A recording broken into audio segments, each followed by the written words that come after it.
Good morning friends. कल हम Jim Corbett national park में आ गए थे और हमने हृदय रिट्रीट में चेक इन कर लिया था। रिजॉर्ट है जो बहुत अच्छा रिजॉर्ट है। और आज हम जंगल सफारी के लिए निकल रहे हैं। ये हमारी जिप्सी आ गई है जिसे हम बैठ के 6 लोग और जंगल सफारी के लिए जाएंगे। देखते हैं कोई एनिमल दिखाई देता है या नहीं। तो जैसे भी होगा आपको हम अपडेट देते रहेंगे।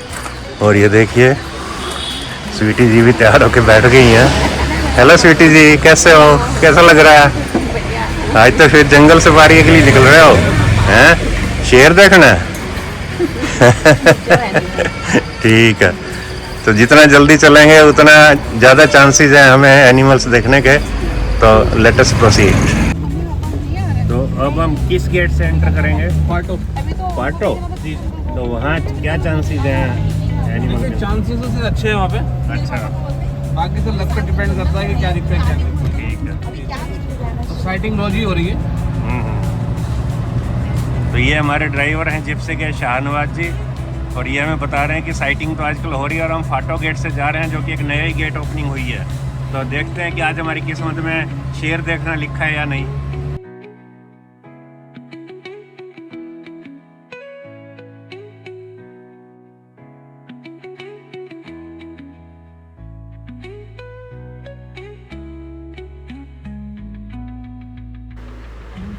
ये घने जंगल से होते हुए हम अब फाटो गेट पर पहुंच गए हैं जहां से हमारी एंट्री अंदर होएगी। तो ये सामने है फाटो गेट जहां पे अब हम रुकेंगे और जो भी यहाँ फॉर्मेलिटी पूरी की जानी है वो करके इसके बाद ही हम अंदर एंटर कर पाएंगे। ये फाटो गेट एंट्री है जहाँ पे 50 जिप्सीज को अलाउड किया जाता है सवेरे सवेरे। और ये 6 से 9 बजे के बीच का एक सफारी का एक सेशन होता है। और ये हम सब अब फाटो क्षेत्र पहुंच गए हैं और हमारी एंट्री चेकिंग हो गई है, हमारी आईडी वगैरह चेक हो गई है। स्वीटी जी कहाँ पहुंच गए आप? हैं? जंगल सफारी। ये हमारी सफारी जिप्सी है जिसके में हम 3 फैमिलीज बैठ के आए हैं। और बोला हमें जंगल की वाइब ऐसी फीलिंग आ रही है कि क्या कहाँ पहुंच गए हम। ऐसी फीलिंग शहरों में नहीं आ सकती। तो इसके लिए तो आपको जिम कॉर्बेट में ही आना पड़ेगा या किसी जंगल एरिया में जाना पड़ेगा। पूरा गहरा जंगल है ये। और ये एंट्री गेट है। और ये देखिए कितना गहरा, ये सब साल के पेड़ हैं। और ये मेन एंट्री गेट है। ये देखिए। तो अब हम यहाँ से सब एंट्री की फॉर्मेलिटीज़ पूरी करके और हम चल रहे हैं अंदर की ओर। Let's move. हेलो उपल जी। बढ़िया, कैसे हो हिमांशु जी? हिमांशु जी हमारे गाइड हैं। और ये हमारी स्वीटी जी हैं। और ये हमारी शालू जी, कैसे हो? बढ़िया। भानु जी तो चुपचाप अपने बिटिया को संभाल रहे हैं। कैसे हो भानु जी? बढ़िया। ये स्पॉटेड डियर नज़र आ रहे हैं काफ़ी दूर हैं। ये देखिए स्पॉटेड डियर यहाँ बहुत संख्या में पाए जाते हैं। तो चलो शुरुआत तो हुई।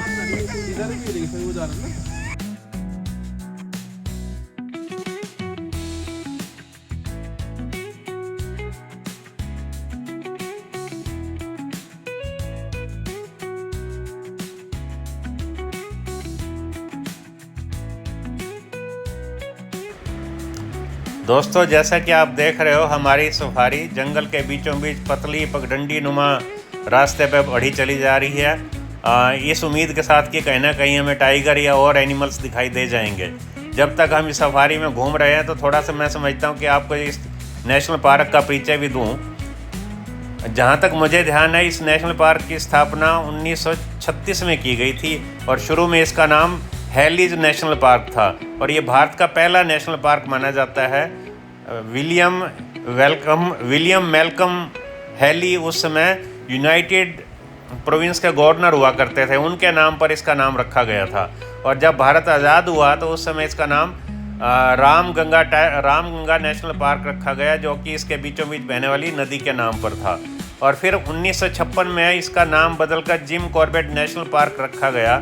जिम कॉर्बेट उस समय एक शिकारी और प्रकृति प्रेमी थे और उनका मेन योगदान रहा था इस पार्क को इस्टेब्लिश करने में, तो उन्हीं के नाम पे इसका नाम जिम कॉर्बेट नेशनल पार्क रखा गया और तब से ये इसी नाम से ही जाना जाता है। और साथियों एक चीज़ और, जब भारत में 1972 में टाइगर प्रोजेक्ट शुरू किया गया था तो इसी नेशनल पार्क से ही शुरू किया गया था, जो बंगाल टाइगर को प्रिजर्व करने के लिए एक शुरुआत थी। और अब भी यहाँ 200 के आसपास बंगाल टाइगर्स बताए जाते हैं और ये जंगल जो है 1318 स्क्वायर किलोमीटर के लगभग एरिया में फैला हुआ है।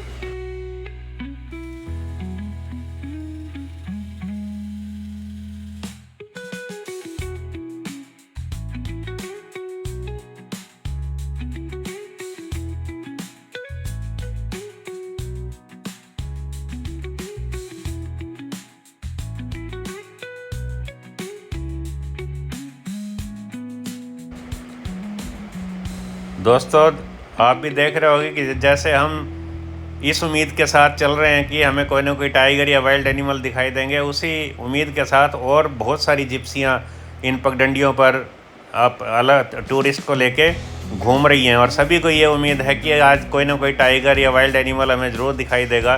क्योंकि हो भी क्यों ना, क्योंकि जब जंगल सफारी के लिए कॉर्बेट नेशनल पार्क में आए हैं तो कम से कम इतनी उम्मीद तो हमें रखनी भी चाहिए कि जिस काम के लिए आए हैं वो हमारी उम्मीद पूरी हो। देखो आज हमें दर्शन होते हैं नहीं, या बिना शेर देखे या बिना टाइगर देखे या बिना कोई और वाइल्ड एनिमल देखे हमें वापस जाना पड़ता है।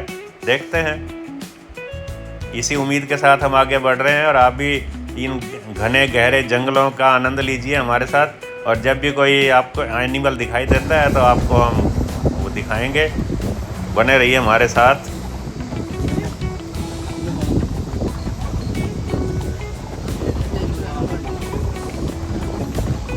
दोस्तों जंगल के जो पशु हैं उनका एक दस्तूर होता है कि वो पानी के पास ज़रूर आते हैं पानी पीने के लिए, और एक ये नेचुरल बॉडी है यहाँ पे पानी की, तो यहाँ पे साइटिंग के चांसेस थे, लेकिन अभी हमें कोई एनिमल यहाँ दिखाई नहीं दे रहा। और ये हमारी तरह और भी सफारी जिप्सी और ये सब इसी उम्मीद से आए कि हमें एनिमल दिखाई दे, टाइगर दिखाई दे। तो देखो किसकी उम्मीद पूरी होती है, कब होती है। दोस्तों ये टर्माइट ड्यून्स हैं। जनरली हमने क्या देखा है कि हमारे जो धार्मिक वो आते हैं ग्रंथ हैं या धार्मिक जो सीरियल हम देखते हैं उसमें होता है भी फला ऋषि ने इतने 100 साल की तपस्या की और उसके ऊपर दीमक ने अपनी बाम्बियाँ बना ली। तो ये देखो उसका लाइव एग्जांपल हमें यहाँ दिखाई दिया है। देखो दीमक कैसे बाम्बी बनाती है, किस तरह से हरे भरे पेड़ को तो नहीं लेकिन सूखे हुए पेड़ के ऊपर इनका निशाना होता है टारगेट, और ये उसके ऊपर पूरी बाम्बी जो है टर्माइट की बनी हुई है। और अपने आप में एक मतलब अविस्मरणीय अनुभव है हमारे लिए और आपको शायद अच्छा लग रहा होगा। दोस्तों यहाँ जो जिम कॉर्बेट का एरिया है वहाँ पे इनहेबिटेंट्स भी हैं। यहाँ पे वन गुर्जर करके यहाँ के लोकल इनहेबिटेंट्स हैं जो अभी भी जिम कॉर्बेट में रहते हैं, और इनके घरों के कहते हैं कि ना तो दरवाजे होते हैं ना ये फेंसिंग करते हैं, फिर भी एनिमल इनके ऊपर अटैक नहीं करता। हालांकि इनके पशुओं को तो अटैक कर देता है, लेकिन कभी भी मैन ईटिंग के मामले रेयर ही होते हैं। तो ये भी देखो एक पैशन है अपने आप में कि इतने बड़े जंगल में ये लोग रहते हैं, सर्वाइव करते हैं, और जंगल ही इनका बसेरा और जंगल के ऊपर ये डिपेंड रहते हैं। तो सारा कुछ जंगल ही इनका लाइवलीहुड है। हमें शेर देखने का इतना शौक चढ़ा हुआ है कि कोई भी सफारी हमारे पास से गुजरती है तो हम पूछते हैं हाँ भाई कुछ दिखा, लेकिन सब के मायूस से रहते हैं नहीं कुछ नहीं दिखा। कल एक गाय तो मारी थी शेरनी ने, आज हम उसी स्पॉट पे खड़े हैं कि शायद वो अपने शिकार को लेने के लिए आए, लेकिन यहाँ कोई चांस हमें नहीं लग रहा कि इधर कहीं कोई गाय मारी गई है और शेरनी ने मारी है, लेकिन अभी कोई आसार नहीं है कि हमें शेर या शेरनी कोई या उसका कोई बच्चा नज़र आ जाए। दोस्तों ये आप हमारे बाईं तरफ आप देख रहे हो कि बिल्कुल कैसे प्लेन जो समतल भूमि बनाई हुई है। हमारे ड्राइवर ने हमें बताया कि यहाँ सागवान के पेड़ लगाए गए थे जो प्लांटेशन के तहत लगाए गए थे, लेकिन अब इनको काटा जा रहा है क्योंकि सागवान जो है पानी बहुत कंज्यूम करता है और उससे वहाँ से पानी की कमी हो जाती है। तो इस चीज़ को बचाने के लिए सागवान के पेड़ काट के समतल भूमि बनाई गई है। दोस्तों हमारे मैदानी इलाके में भी एक और पेड़ होता है यूकलिप्टस का, जहाँ पे सेम होता है वहाँ यूकलिप्टस लगा दिया जाता है और ये वहाँ के सेम को खींच लेते हैं, पानी खींच लेते हैं और वो भूमि कृषि योग्य बन जाती है।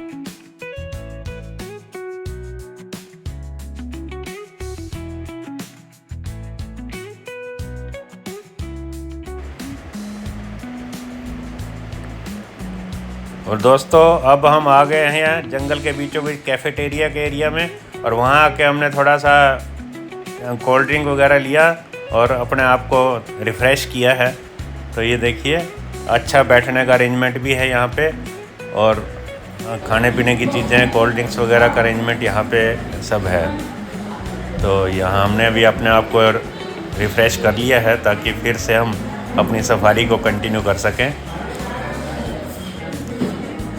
ये कैफ़ेटेरिया के पास ही जो है यहाँ रेजिडेंस अकोमोडेशन वगैरह है, जहाँ ये हट बने हुए हैं, कॉटेजेस बने हुए हैं। यहाँ पे टूरिस्ट रात को ठहर सकते हैं और जंगल की लाइफ का आनंद ले सकते हैं। और इनका एक दिन का टैरिफ 5 से 10 हज़ार रुपये के बीच में है। तो काफ़ी अच्छी लोकेशन है और बहुत अच्छा शांत वातावरण और बहुत ही बढ़िया मेरे को तो एम्बियंस लगी इनकी। और ये देखिए चारों तरफ पक्षी चहचहाते हैं, रात को झिंगुर की आवाज़ें आती हैं। तो बहुत ही बढ़िया ये एटमॉस्फेयर में सब बना हुआ है, कोजी सा। और इधर पास में ही बताया गया है कि ट्री हाउस भी हैं। तो ट्री हाउस हमें दूर से तो दिखाई नहीं दे रहे, हम कोशिश कर रहे हैं भाई ट्री हाउस भी हमें दिखाई दे जाए।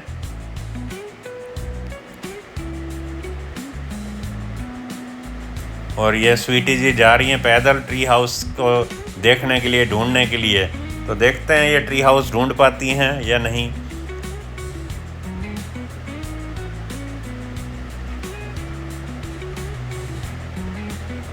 और ये सब लोग जिप्सियाँ यहीं आके रेस्ट के लिए रुकती हैं, रेस्ट करती हैं, रिफ़्रेशमेंट वगैरह लेते हैं ताकि जंगल की थकान से थोड़ा सा रिफ़्रेश हो सकें।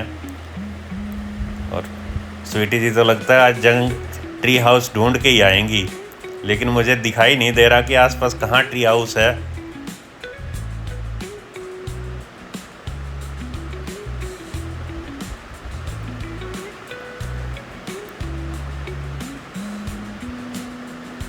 स्वीटी जी को कोई ट्री हाउस दिखाई नहीं दिया है, तो आखिर मायूस होकर वापस आ रही हैं कि कोई ट्री हाउस हमें तो दिखाई नहीं दे रहा। लेकिन हमारे गाइड और ड्राइवर ने बताया कि यहाँ ट्री हाउस बने हुए हैं। तो अभी तो हमें कोई ट्री हाउस दिखाई नहीं दिया है। और अब हम रिफ़्रेशमेंट लेके चल पड़े हैं फिर से जंगल सफारी के लिए, और देखने के लिए कि कहीं हमें कोई टाइगर या कोई और वाइल्ड एनिमल दिखाई दे जाए। लेकिन दोस्तों हमें ये दिखाई नहीं दिया है। और अब फिर से वहीं जहाँ से हमने एंटर किया था, फाटो एंट्री गेट पे फिर से हम पहुँच गए हैं। और शायद आज टाइगर से मुलाकात हमारे संयोग में नहीं थी, तो कोई बात नहीं, फिर कभी आएंगे। टाइगर से तो मिलना ज़रूरी है। और अभी जिस गेट से हमने एंट्री ली थी उसी गेट से हम चल पड़े हैं वापस। और ये वही रामनगर से होते हुए फिर हम जा रहे हैं अपने रिसोर्ट में।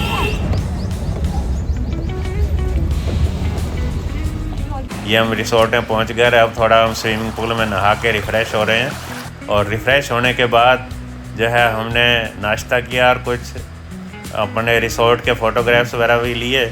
और उसके बाद हम तैयार होकर बैठ गए हैं अपनी गाड़ी में। और अब हम चल पड़े हैं अपने अगले डेस्टिनेशन मुक्तेश्वर के लिए। और यहाँ तो कैंपिंग नहीं हो पाई क्योंकि पर मुक्तेश्वर का मौसम बहुत अच्छा बताया जाता है। तो कोशिश करेंगे कि वहाँ हम कैंपिंग करेंगे और आपको भी दिखाएंगे अपने कैंपिंग के नज़ारे।